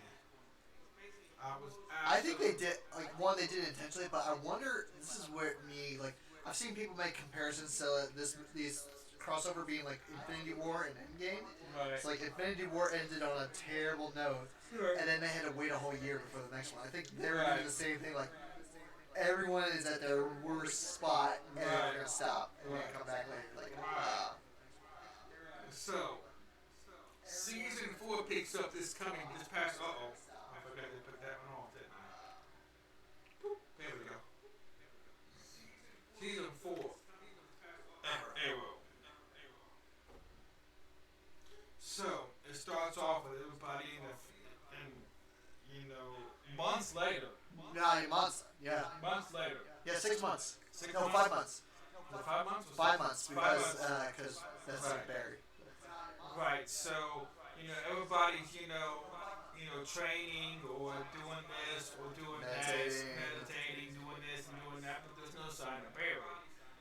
And all of a sudden, you see this fly. Bam! He goes like flying across the floor and whatnot. And it's like, well, I was just gone for 2 seconds. You're like, no, you've been gone for months. You've been gone for months, dude. And Which this is believable. I could believe Barry, like, my wife's dead, and he would immediately think to go right to the Speed Force. right. So that makes perfect sense to me that, like, I can go save my wife, and he immediately uses his crutch. If the Speed Force will help me, only for it to ricochet him back out. Right. So,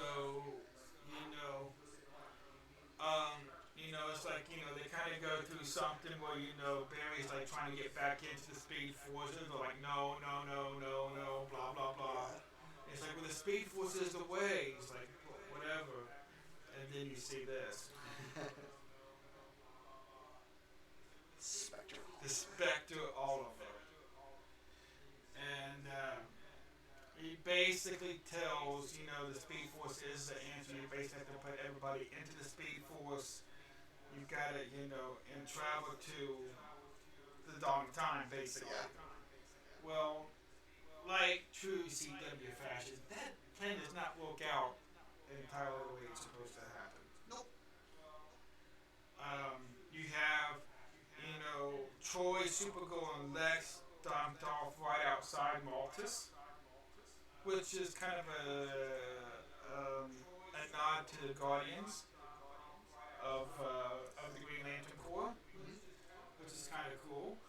But I didn't know that's where the Monitor was that either. I mean, is that in the comic or? Monitor has always.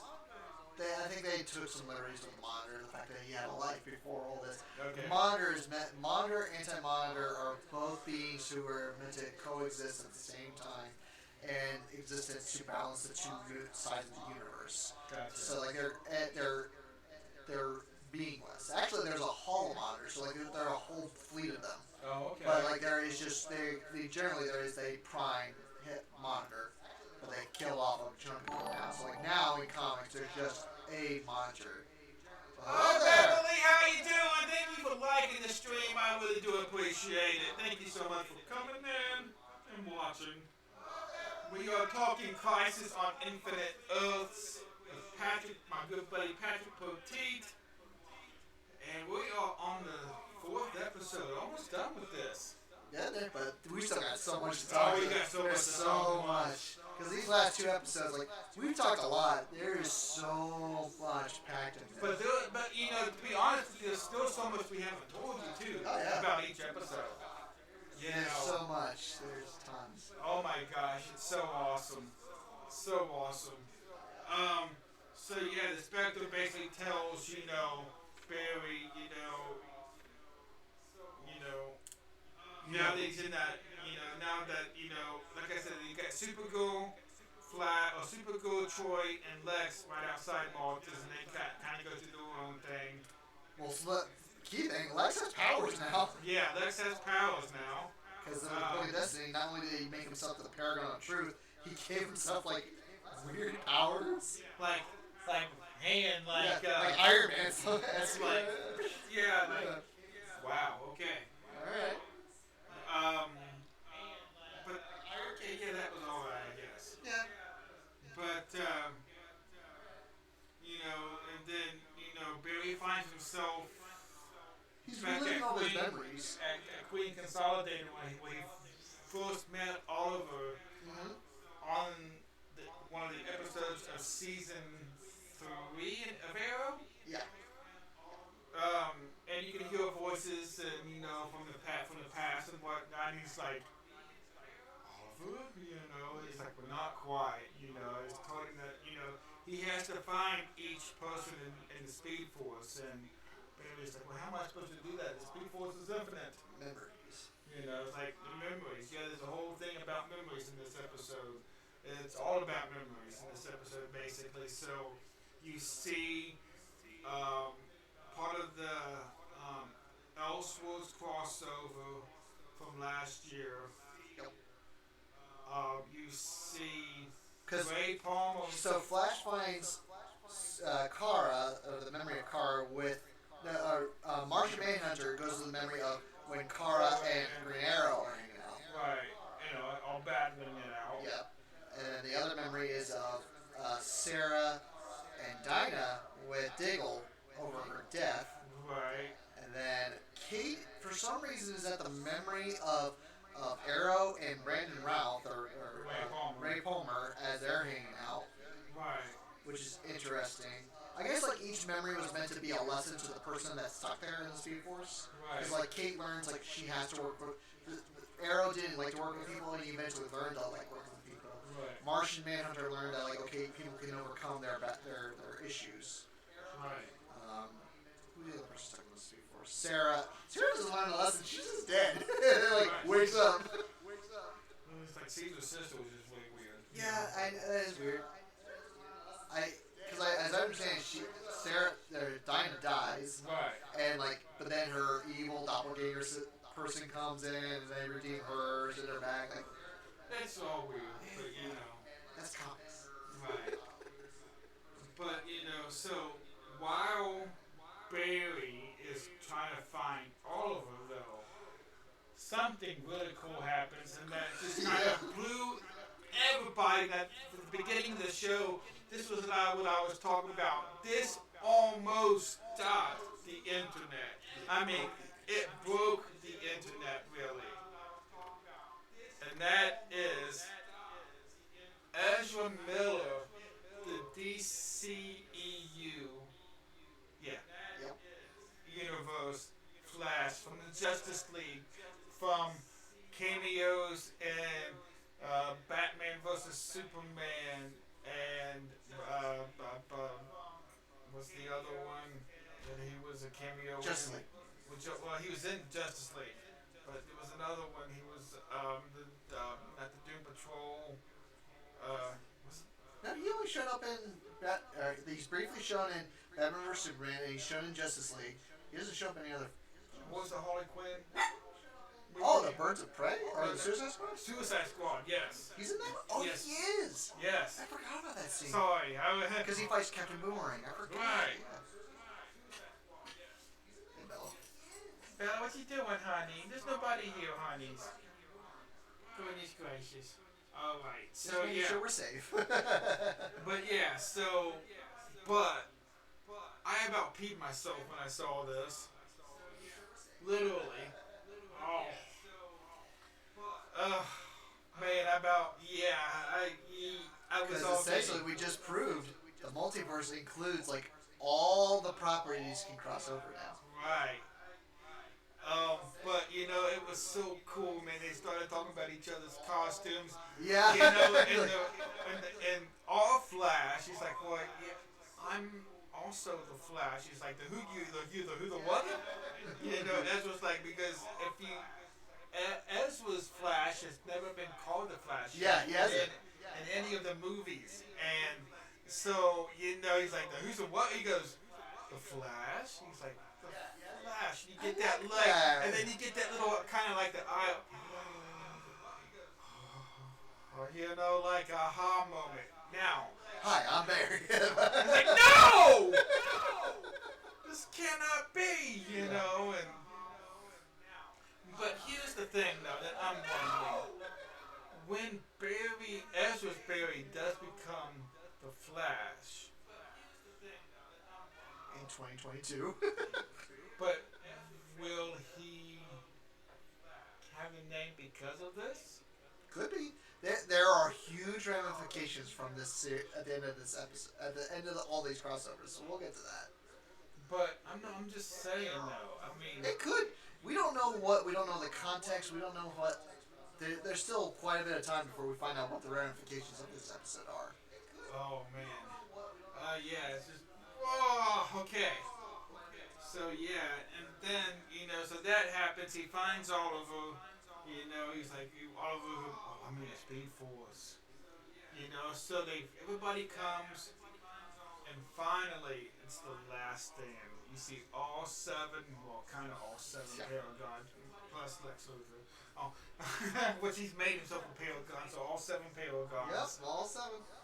And I love this. I mean, they're in the dawn of time to get ready to throw the big No, fight. they're in the antiverse.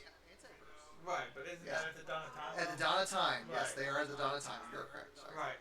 And, so, the whole, the, while these guys are fighting the shadow demons again, Yeah. and all of that, you see Ollie's last stand, basically. Mm-hmm. You know, Ollie and the Antimatter fighting it off. and That was a pretty cool scene. and this is about the coolest scene or picture that I could come up with this scene. It was not really, there was not very many still pictures of this. It's making me mad. I mean, I spent almost a good 20, 30 minutes just to find this one picture. But finally found this one. It's like at the fight, and pretty much, he dies for the second time. But that's kind of how. But to clarify, he died recreating the multiverse. Right.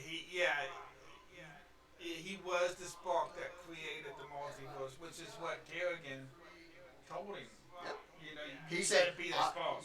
I'll be the spark, you guys start the flame. So like their thoughts help create the multiverse. Right. So, and then you see a scene where, he's dead and, well, he's lying there and, Barry and Sarah are there. And then, Sarah just kind of like looks up and they're like, wow. Yeah. That's pretty much where it leaves off.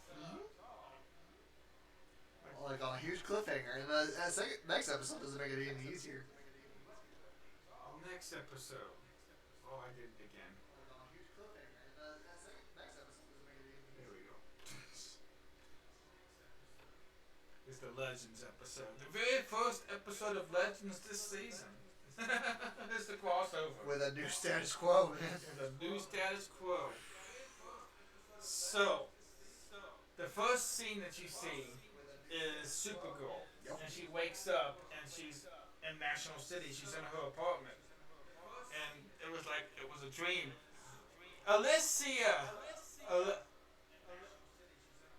Alyssa, New York City. I guess that means what that means. How you doing? Howdy. We are talking Crisis on Infinite Earths. We have talked about the first 4 episodes now. We're up to the finale. We're up to the finale. How you doing, Alyssa? Thank you so much for coming in. So, like I was saying, you see Supergirl, she's trying to figure all this out, and, she's late for this press conference or something. Yeah, it's not, I guess like it's the Nobel Peace Prize. Or Nobel Peace Prize. Yeah. And she speeds there, and who's the recipient? Lex Luthor. What the? Not on top of that, everyone in the room's like, no one deserves this more than him. Right. You're like, okay, that's it. Oh, hope you guys are as well. Thank you. We are doing well. We are good. We are good. We are just a bunch of comic geeks talking about the recent CW crossover. Are you a fan of the crossover or any of the CW shows? Supergirl, Batwoman, Flash, which is my favorite. He's more on the comic side, and he, of course, because this was a comic before it was a show, so,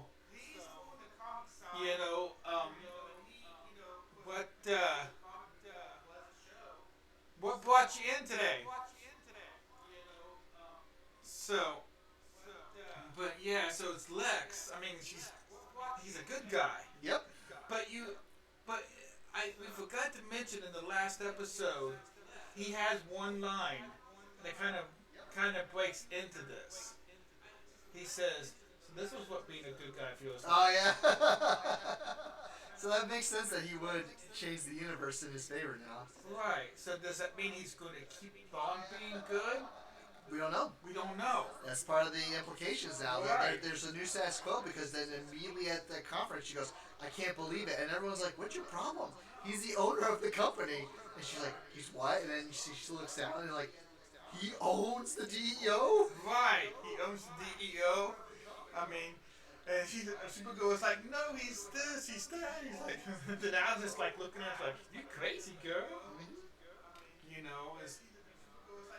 So another ramification. What about Lena? She's there. Right, but is she not sour with Supergirl anymore, or We don't know.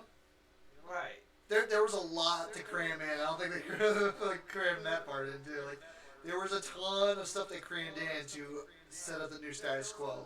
Right. So, you know, She gets called away. She gets called away to Weather Witch, I think, Yep. and the Flash shows up. Oh yeah, and then The Flash shows up. And he's like, and then somebody comes running up to him. Can I have your autograph? Mr. Wolfman. Marv Wolfman. This is the Stan Lee-esque cameo that I referred to earlier. Marv Wolfman is the co-creator of Crisis of Infinite Earths comics. Now, what the funny thing is about this scene is he's with the Flash and Supergirl, which he both kills off in the comics. He does. He kills off Barry Allen and he kills off Supergirl.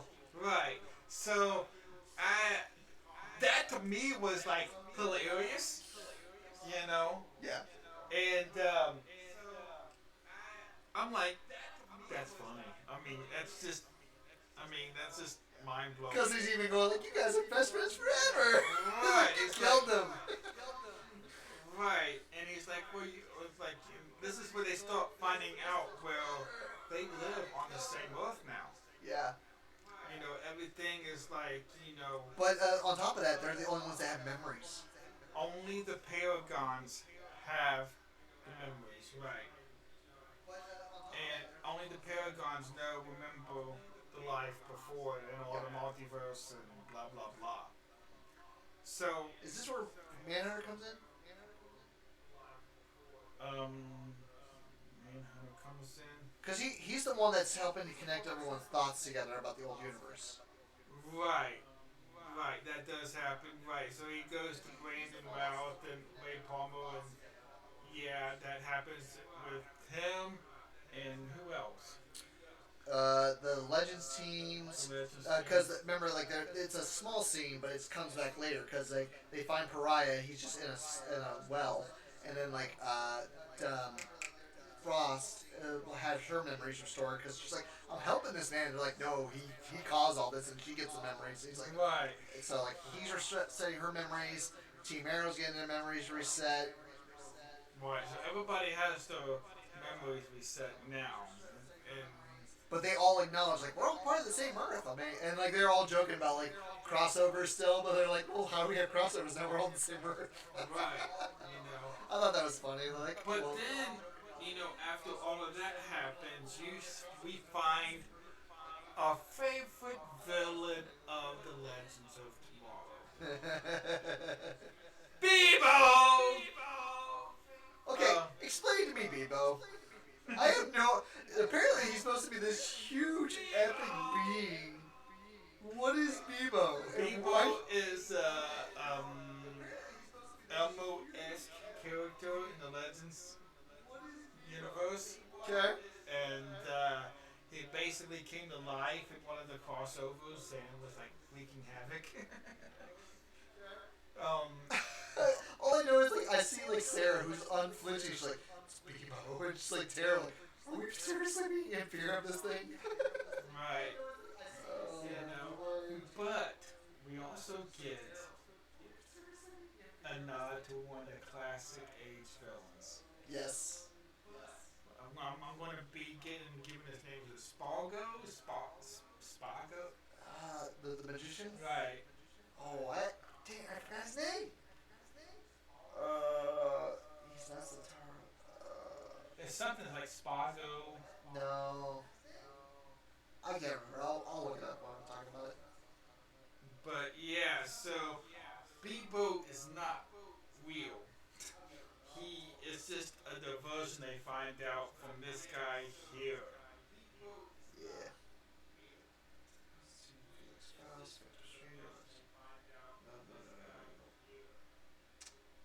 I'll find him. Keep going. So, and basically he was the diversion. Or Bebo was the diversion so he can go out stealing stuff. And, Oh, Kadabra. huh? Abracadabra. Oh, okay. Yeah, he's meant to be like a future. He uses future tech with illusions to mess with people's minds. Oh, okay. Yeah. So there you go. Um, so yeah, that and that seems like okay, that's kind of cool. Yeah, and they're like, okay, we're all coming together now. It makes it immensely easier for them to get together now. Like, we don't have to hop Earths. And speaking of that, the next time we see everybody together, oops, how did that But happen? before we get to that scene, should we? Because do they? No, it's after that. Because I was wondering about because the big thing that they're all reeling from is they're having to accept that Oliver's dead. They refuse to accept that Oliver's dead. And like they've been going through multiverse, like they're going through like spectrometers and all that, and they can't find any evidence of him. And they're finally having to accept that like Ollie didn't recreate himself. Right. He didn't allow himself to come back to the universe, and they all are having a hard time accepting this. Which leads to them finally like we get to the nice, awesome scene, which is that they lead to a memorial. Right. But I could not find a good picture of the memorial for some odd reason. It just wasn't there. Which that was a touching scene there. Like It was a touching scene. it's a farewell to Oliver. It was. But after the touching scene is, Barry says, "Oh, well, take a look at this." Yeah. That's how, and it's this, and it's it has I figure the Black Lightning's there and everything. And he was like, it's like, well, whenever we have to come together again, and Black Lightning's well, how often does the Universe fall apart? And the kind of Barry just kind of like look, it's like that. He's like, oh boy. Which was kind of fun, which was Yeah. kind of good, and kind of that nod. And there was a seat left open for Oliver. Which I thought that was awesome. That was awesome. And now there's I've heard different takes on why there's a star. Now some people say it's the star from the Justice League movie. From the logo of the Yeah. Justice League movie, or and this is what I believe because of everything that else that we'll get ready to tell you, it's a nod to the Super Friends. Because in the Super Friends, there were all the stars at the bottom of the logo. And why do I say that? Because at the very end, one of the last things we see before all the cameo stuff that we're not going to really tell you about, because there's a lot of them really. Are we gonna spoil the cameos? Well, we don't want to spoil everything for the people. But we'll talk about. We just won't show them. Oh, okay, sorry. Right, I don't have any pictures of them. I'll Okay. just say that, okay? It's like, I'm looking forward to talking about all the spoiler things after that. Right, no, we'll talk about it, but we want to. The pretty big epic moment. Right. So, the last thing that you see is they go out. Well, as they're sitting there, they hear this voice or this laugh. What the heck is that? And they go outside and show the Hall of Justice, which I'm freaking out at this point. because at this point you can hear the superheroes theme or super friends theme in the Yeah, background. yeah. You know, I'm going, "Ah!" and I'm like jumping up and down and like like a little kid, and all of a sudden you see this cage, open cage with the banana peel. Here, let me show you. With the word Gleek. I have no idea who Gleek is. The Wonder Twins are coming. Oh, are you serious? The Oh, Wonder yeah. Twins are coming. Oh, I forgot about Gleek. The monkey. The twins. Oh, dude. That's a cool cameo. I didn't even catch that. You got the comic stuff out about me, man.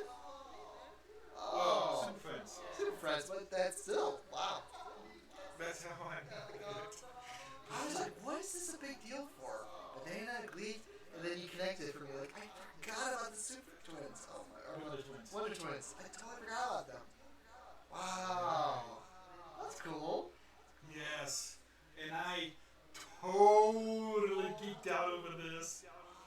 Totally geeked out over this. I mean, I'm like going to sit in my chair going,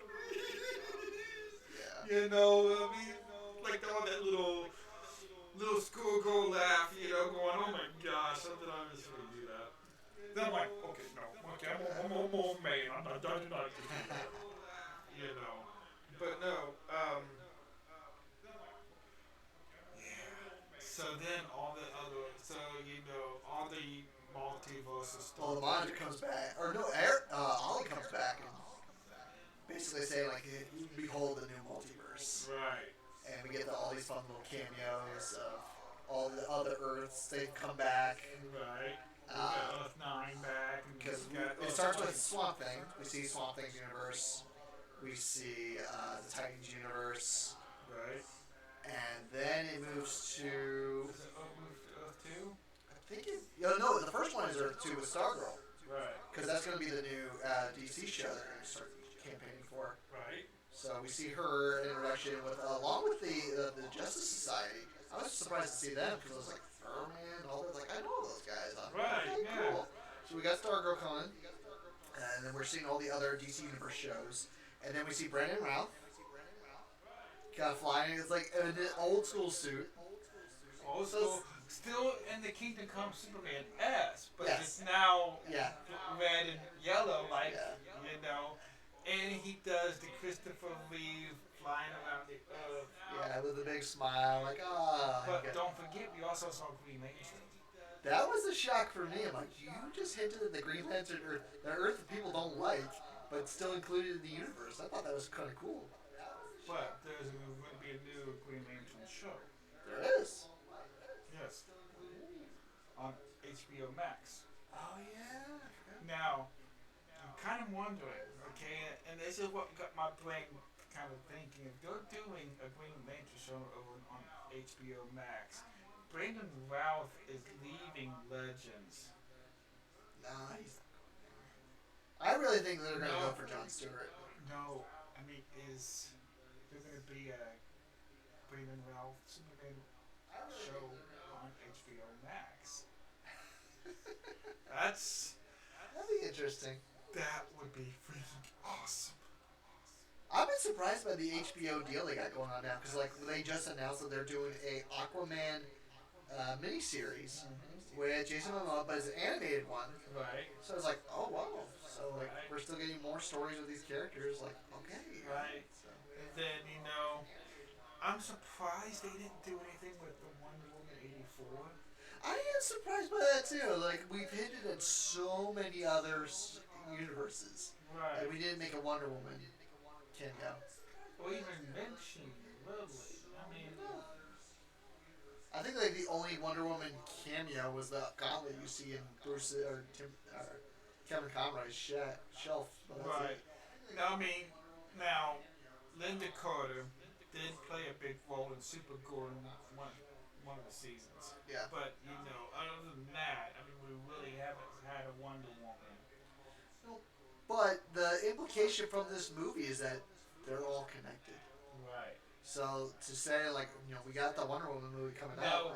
Now, will Grant, since we do now know that the Flash in 2022 movie is going to be the Flashpoint, will Ezra come back to Grant? I mean, just as a It could. cameo, just as a cameo kind of thing, you It know? could.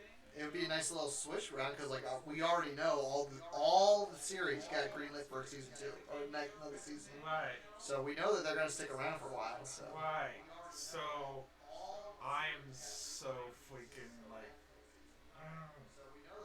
this set up a really unique status quo for everyone. The only characters that don't get a new status quo.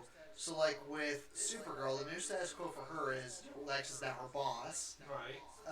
Superman has two sons. Superman has two sons now. Two sons. Um, Arrow has to move on without Ollie because we don't. As I understand, the next episode following this one was going to be the introduction of the Canaries. Right. Kind of like Legends. the pre-pilot. Yeah, the Legends are still going out into space, and then we didn't see any new status quo for Barry. I'm wondering if the status quo for him is that in episode 4 of Crisis, when Oliver touches his head, he's unlocked all new potential for Barry. He's unlocked his full potential. Right. So I wonder if Barry carried that over.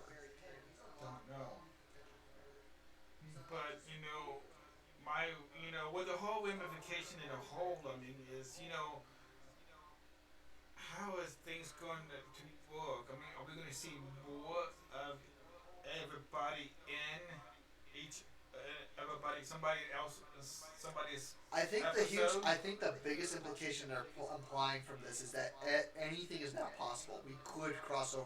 We've implied that with that cameo of Ezra Miller, we've implied any of these properties could ever cross over. Okay, this is what I want to see. I want to see, since now that the Flash and Supergirl live on the same Earth, I want another musical. We would do a whole DC film talk on the musical, if that ever happens. Nice. They could do it. They could. I loved the last musical that they did together. They're on the same Earth. They all could just come hang out in the afternoon. I actually have one of the songs from the Flash musical on karaoke.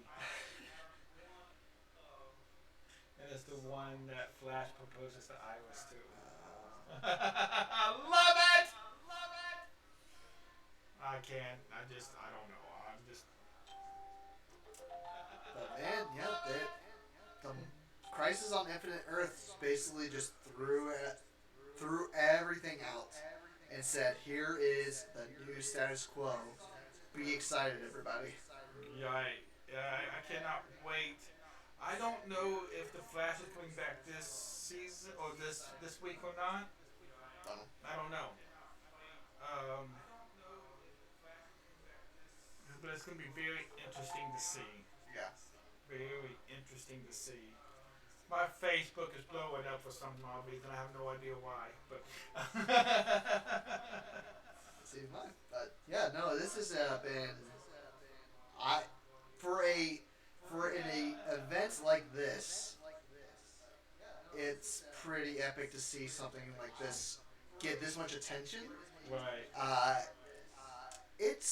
There were some points where like I enjoyed this crossover overall. There were some points where I was like, this is kind of dragging, but when you got to those final 2 episodes, like they were going full on, like okay, here, boom, boom, Right. boom, It's kind boom, of like boom. like we talked about the first episode. I mean, they just started coming right out with stuff. Yeah, I mean, yeah. it ended just like that. I Yeah. mean, it was just freaking awesome. Wow, we got through all 5 episodes in 2 hours. Now we watched 11-minute interview. No.